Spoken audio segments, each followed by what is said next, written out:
بسم اللہ الرحمن الرحیم۔ شروع کرتا ہوں اللہ کے پاک نام سے جو نہایت رحم کرنے والا ہے۔ السلام علیکم ناظرین، آج ہم بات کریں گے حضرت حوا علیہ السلام کی پیدائش کے بارے میں کہ ان کو کیسے پیدا کیا گیا اور آدم علیہ السلام اور حضرت حوا علیہ السلام کو جنت سے باہر کیسے نکالا گیا، اس کے بارے میں ہم بات کریں گے۔ چلیں ویڈیو کی طرف آتے ہیں۔ حضرت ابن عباس رضی اللہ تعالیٰ عنہ سے روایت ہے، حضرت آدم علیہ السلام کو جب نیند آئی تو ان کی بائیں پسلی سے حضرت حوا علیہ السلام کو پیدا فرمایا۔ فرشتوں نے حضرت آدم علیہ السلام کی پسلی کو چیر کر حضرت حوا علیہ السلام کو نکالا، پھر پسلی کو سی دیا اور حضرت آدم علیہ السلام کو خبر بھی نہ ہوئی۔ جب حضرت آدم علیہ السلام نے آنکھ کھولی تو اپنے خون اور گوشت کی وجہ سے انس اور محبت پیدا ہو گئی۔ پھر اللہ تعالیٰ کے حکم سے فرشتوں نے حضرت آدم علیہ السلام سے حضور صلی اللہ علیہ وآلہ وسلم پر 10 دفعہ درود شریف پڑھایا۔ پھر اللہ تعالیٰ نے انہیں آدم علیہ السلام کے نکاح میں دے دیا۔ یہ درود پاک حضرت بی بی حوا علیہ السلام کے حق مہر میں پڑھائی گئی تھی۔ یہ حضرت آدم علیہ السلام کی دوسری بزرگی بیان ہوتی ہے۔ فرشتوں سے سجدہ کرانے کے بعد بی بی حوا علیہ السلام کو پیدا فرمایا، پھر رہائش کے واسطے جنت میں رہنے کا حکم دیا اور کہا، ہم نے اے آدم تم اور تمہاری بیوی جنت میں رہو اور جہاں سے چاہو فراغت کھاؤ اور اس ایک درخت کے قریب نہ جانا ورنہ تم ظالموں سے ہو جاؤ گے۔ سورۃ البقرہ رکو نمبر 4۔ اللہ تعالیٰ نے اپنے فضل و کرم سے ارشاد فرمایا، اے آدم اطمینان سے سب کچھ کھاؤ پیو، تو اور تیری بیوی جنت میں بڑے آرام اور اطمینان سے رہو، صرف ایک درخت کے قریب بالکل نہ جانا۔ یہ بھی ایک امتحان تھا۔ تورات میں ہے کہ شیطان سانپ کے منہ میں بیٹھ کر اندر چلا گیا۔ تفسیر حقانی میں ہے کہ روح بدل کر اندر چلا گیا اور آدم علیہ السلام کو ورگلانے لگا اور کہنے لگا، اے آدم اس وقت تم پر بڑی مہربانی ہوئی ہے، لیکن تمہاری حیات اور بادشاہانہ طور پر سدا رہنے کا کوئی انتظام نہیں۔ اس کے بعد کہنے لگا، تمہیں اس باغ میں ایک ایسا درخت بتاتا ہوں جس کے کھانے سے تم ہمیشہ جیتے رہو گے اور بے زوال سلطنت ملے گی۔ اس درخت کا نام حضرت ابن عباس رضی اللہ تعالیٰ عنہ فرماتے ہیں گندم تھا، اور تفسیر عزیزی میں ہے کہ شیطان حضرت آدم علیہ السلام اور بی بی حوا علیہ السلام کے روبرو گیا اور کہنے لگا، تمہارا انجام کیا ہوگا؟ آخر تمہارے واسطے موت ہے۔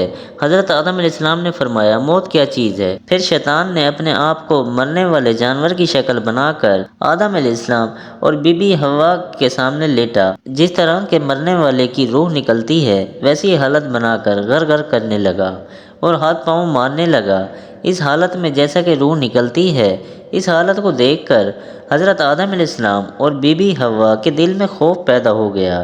پھر شیطان نے کہا، اس حالت سے محفوظ رہنے کے واسطے یہی ایک بات ہے، اس درخت کا میوہ کھاؤ پھر تم پر موت نہ آئے گی۔ شیطان کا بیان یہ ہے، شیطان ان کی خوشی اور آرام دیکھ کر حسد میں آیا، مکاری اور فریب سے کام لینا شروع کیا تاکہ جو نعمت لباس حسن و جمال ان کو حاصل ہے اس سے محروم رہ جائیں۔ پھر شیطان نے حضرت آدم علیہ السلام اور بی بی حوا علیہ السلام سے کہا، تمہارے رب نے تمہیں اس درخت سے اس لیے منع کیا کہ اگر تم اس کا میوہ کھاؤ گے تو تم دونوں فرشتے بن جاؤ گے یا تم دائمی جنت کے رہنے والے ہو جاؤ گے، جیسا کہ فرمان باری تعالیٰ ہے۔ مگر روکنے کی وجہ یہ ہے، یا تو تم دونوں فرشتے بن جاؤ گے یا ہمیشہ جنت میں رہنے والے بن جاؤ گے جو دائمی سلطنت ہے۔ آدم علیہ السلام نے پھر بھی درخت کا میوہ کھانے سے انکار کر دیا۔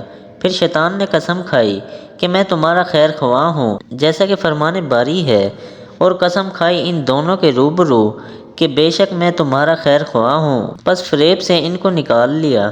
آدم علیہ السلام نے خدا کی قسم پر یقین کر لیا اور میوہ چکھ لیا، جیسا کہ ارشاد باری تعالیٰ ہے، جب چکھا درخت کا میوہ ظاہر ہو گئے واسطے ان کے شرمگاہ ان کے لیے۔ پہلے تو نوری لباس پہنا ہوا تھا، ایک دوسرے کے بدن نظر نہ آتے تھے، جب کپڑے اتر گئے تو پھر ایک دوسرے کے سامنے بے پردہ ہو گئے۔ جب حضرت آدم علیہ السلام کو نکالنے کا حکم ہوا تو اللہ تعالیٰ کے حکم سے جبرائیل علیہ السلام اور میکائیل علیہ السلام آئے، تاج کو سر سے اتارا، کمر بند کمر سے کھولا اور برہنہ کر دیا اور عربی زبان میں موقوف کر کے سریانی زبان جاری کر دی۔ توبہ قبول ہونے کے بعد عربی زبان میں پھر باتیں کرنے لگے، پھر جنت کے درختوں کے پتوں سے بدن کو چھپانے لگے، جیسا کہ ارشاد ہے، اور شروع کیا اپنے بدنوں پر جنت کے درخت کے پتے جوڑنے۔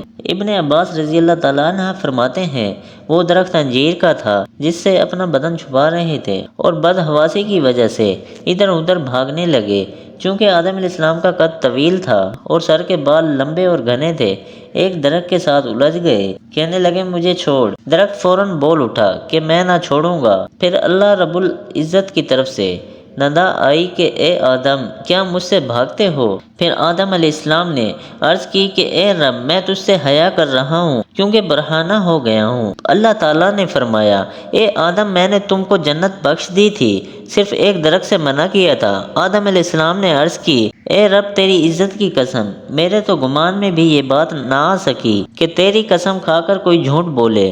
اللہ کریم نے فرمایا اب میں تم کو زمین پر اتار دوں گا جیسا کہ فرمان ہے۔ کہہ دیا ہم نے اتر جاؤ زمین میں، وہاں ٹھہرو، اور تمہارے لیے زمین میں ٹھہرنے کی جگہ ہے اور فائدہ اٹھانے کی ایک وقت تک یعنی موت تک۔ حضرت ابن عباس رضی اللہ تعالیٰ عنہ فرماتے ہیں حضرت آدم علیہ السلام عصر سے بعد سورج کے غروب تک 1 ساعت ہی جنت میں رہے۔ حضرت آدم علیہ السلام کا اخراج ہوا جنت سے اور ان کے ساتھ ایک شاخ تھی جنت کے درختوں کی، اور جنت کے درخت کا تاج سر پر تھا۔ اور سودی رحمہ اللہ کا قول ہے حضرت آدم علیہ السلام ہند میں اترے، آپ علیہ السلام کے ساتھ حجر اسود بھی تھا اور جنتی درختوں کے پتے تھے جن کو ہند میں پھیلا دیا، پھر ان سے خوشبودار درخت پیدا کیے۔ ابن عباس رضی اللہ تعالیٰ عنہ فرماتے ہیں آدم علیہ السلام ہندوستان کے واہنہ شہر میں اترے، پھر آدم علیہ السلام سخت پریشان تھے تو جبرائیل علیہ السلام نے آ کر اذان دی، تو اذان میں جب حضرت آدم علیہ السلام نے محمد صلی اللہ علیہ وآلہ وسلم کا نام مبارک سنا تو آپ کو بڑی تسلی ہو گئی۔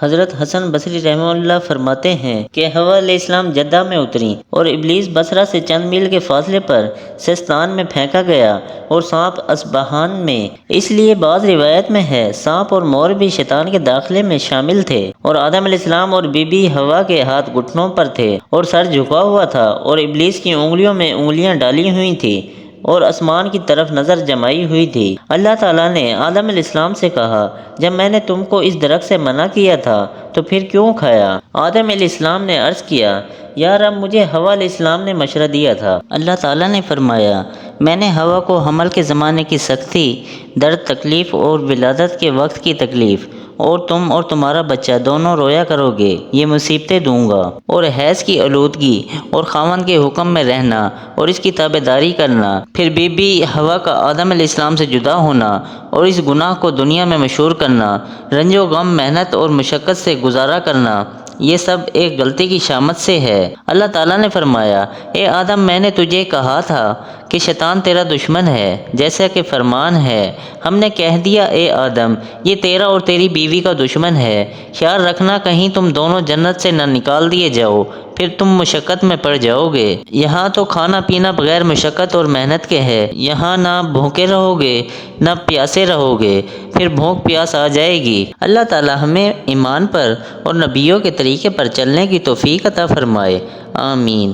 ناظرین، ویڈیو اچھی لگی ہو تو لائک کریں، ہماری حوصلہ افزائی کے لیے کمنٹس باکس میں اپنی رائے کا اظہار کریں، میرے چینل کو سبسکرائب کریں تاکہ میری اور آپ کی ملاقات ہوتی رہے۔ ملتے ہیں اگلی ویڈیو میں، اللہ حافظ۔